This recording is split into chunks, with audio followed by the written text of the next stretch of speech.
respect to, you know, financing the creation of content, right? Can you talk a little bit about how AI specifically, but kind of this technology, this technological innovation in general impacts the future viability of filmed entertainment projects? Sure, so just to give you a little bit of background, I've been in the space during the past 25 years, and our industry has been transforming over time. So back when I started, was in banking, and then I moved to a studio, and at the time, the studio was still selling or monetizing DVDs with Netflix. So if you think about the technology and what Netflix and their innovation and what they did, at that time, DVDs were going down, and people in our studio said, Netflix doesn't know what they want to be yet. Well, they certainly demonstrated that they took the leading step in an innovative and transformative way of viewing content, which is completely transformed how we as consumers now consume content today. So what I would suggest is, with respect to technologies, we have to find a way to utilize that, monetize content, protect intellectual property, but find the balance in order to do so. So with respect to AI, I was thinking about how do we approach this in a balanced way. Fear is not productive. During those transformative years, I came to tell myself, both in banking and the transformation of the entertainment industry, be comfortable feeling uncomfortable, because it's constantly uncomfortable, not knowing where the next path is going to lead you. But if you try to think in advance, that's where you can feel balanced and positive. So last night I was thinking about all the possible ways that AI could help, rather than all the jobs that are going to be lost. So if you think just kind of top line and what AI can produce, it might have a disproportionate impact on below the line workers, right? Not above the line. But if you think about the use of AI in the day-to-day of what a producer does, a producer has to determine on an economic level whether to greenlight a project, whether it's an independent producer or a major studio. And what does greenlighting a project do? It goes back to spreadsheets, data aggregation. What is the historic performance of a specific genre, specific budget, specific talent, A, B, C, or whatever? Can AI more efficiently aggregate that data and be used as a tool for a producer or a studio to determine the budget, the genre, the talent, the how much is it going to take to make this movie?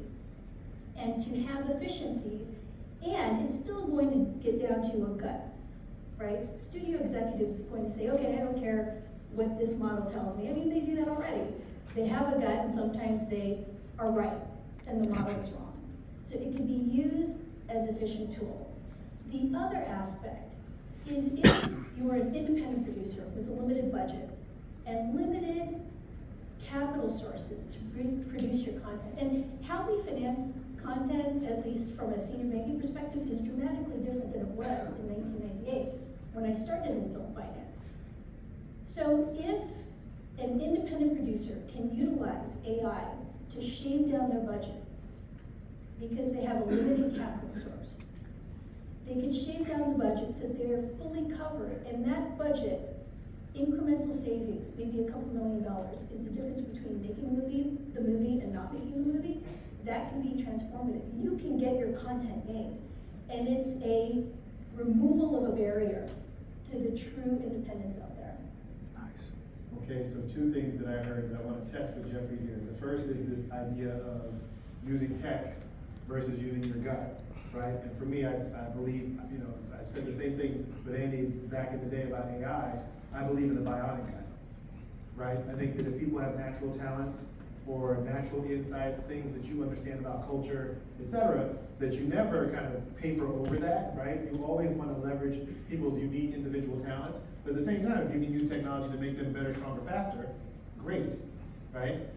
The second piece, when you talk about the idea of using artificial intelligence as a way to streamline the cost of production, right? There's this question about, well, okay, so then where in production is that gonna happen, and how would we see the benefit, and what would that look like? So Jeffrey, I want to just test these hypotheses with you. You know, in your experience, are there specific areas where adding technology, adding artificial intelligence, we can either enhance somebody's ability to get something to screen, or lower costs, or find efficiencies? Yeah, thank you. I will tell you, strap on, get ready. I think that we are at an inflection point for lots of reasons. We have used, let's not over, we always keep saying AI. We've been using AI for a decade, right? AI is a $300 billion business globally, folks. It's gonna go to about 700 billion to 1.2 trillion, depending on whose mathematics you're listening to. But we've been arguing about this and using it previously, right? We're doing audience targeting, we're doing market analysis, we're doing international, think about all the languages that we focus on, translation, chatbots, every time you go to your bank now. So we're using it. There's a big inflection point that's changed, and that is Snapchat. What do I mean by Snapchat? Snapchat started using artificial intelligence to do their little teeth and their little ears and started getting AI out to the marketplace in a very easy way that kids could use. Now you go forward to ChatGPT. And ChatGPT means I'm a student. I want to do a resume. I want to talk more like Shakespeare. I can just ask ChatGPT. And in this very quick 30 seconds, it can transform what my whole end product is. So the leveraging, the inflection point that we're looking at is how these tools are used. Because on the backside, B2B, business to business ecosystem, we've been using AI. On the front end is now where we're like, whoa, this is going to be where the growth is. So let's go to Hollywood in particular. You guys saw that Sora video where the person prompts, a specific video on, show me something that a lady walking down the street. Do you know how much that scene would cost in a traditional Hollywood set? You know how much planning would take? That would be planned over a number of days, location, settings. That's an expensive scene, folks. Right? Are you shutting down Manhattan, New York City? Are you renting the lot on Warner Brothers? And now I have this tool that can do it in a few, 20 seconds for basically free. So now, let's be careful. We know that there's some flaws. It was released last month. There's gonna still be some flaws, right? However, so you asked the question, so we're gonna be exploring these things, we have to, right? When I started my career, I'll never forget trademark attorneys. You go to a trademark attorney to find out whether to make a movie or not, or what's the name of the movie, is it really, is it available for trademarking? And they'd say, do not use Google.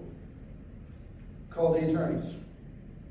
Right? 5 years later, you talk to a trademark attorney, an IP attorney, they say, did you Google it? So we're at this interesting inflection point where, we're going a little, there are some real risky opportunities and challenges that we have.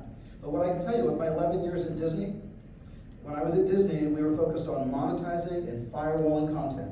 How do we make money off of every window? How do we optimize content, right? Sony, Disney, Discovery, Warner Media, we were all, that whole crew of companies was doing the same thing.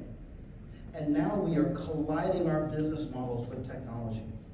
Our business models are colliding. We collided with YouTube, where the content is all over the world and it's free. You don't have to pay for anything, right? And so we've been colliding for a while, and guess what? We better figure it out. As I was driving in, TikTok got, at least the vote to ban TikTok, right? Now, whether that happens or not is not the issue. It's the fact that it's happening because of data. Data is the new gold. If I'm using it to build analytics, if I'm using it to build audiences, if I'm using it to build a movie script or something of that nature, it's super powerful because now I know markets, I know individual psychographics. Let me give you one piece, I'm going too long, but this last piece, think about diversity of content. And we talk about every time a Disney movie was released, it's going in 100 markets. A BBC documentary goes in 210 territories around the world. So think about all the languages and everything else that has to be focused on when you're launching across the zones and the infrastructure to do that. And think about the fact that now we're saying, wait, we can do this at scale pretty easily with technologies that allows us to compress our time zones and go faster. These are some of the real issues that we're confronting. I think they're gonna be wonderful opportunities that are gonna be risks. Now, it's funny you bring up, subtitling and language. There's also localization, from everything from cultural references to certain things that are forbidden in certain markets and so on. And AI can certainly rapidly, enhance studios' ability and distributors' ability to make stuff ready for multiple markets without worrying about some of these things that have really tripped up folks in the past. That said, you mentioned this thing about Windows. How many of you are familiar with Windows and distribution when it comes to entertainment? Yeah, so you might have to unpack that.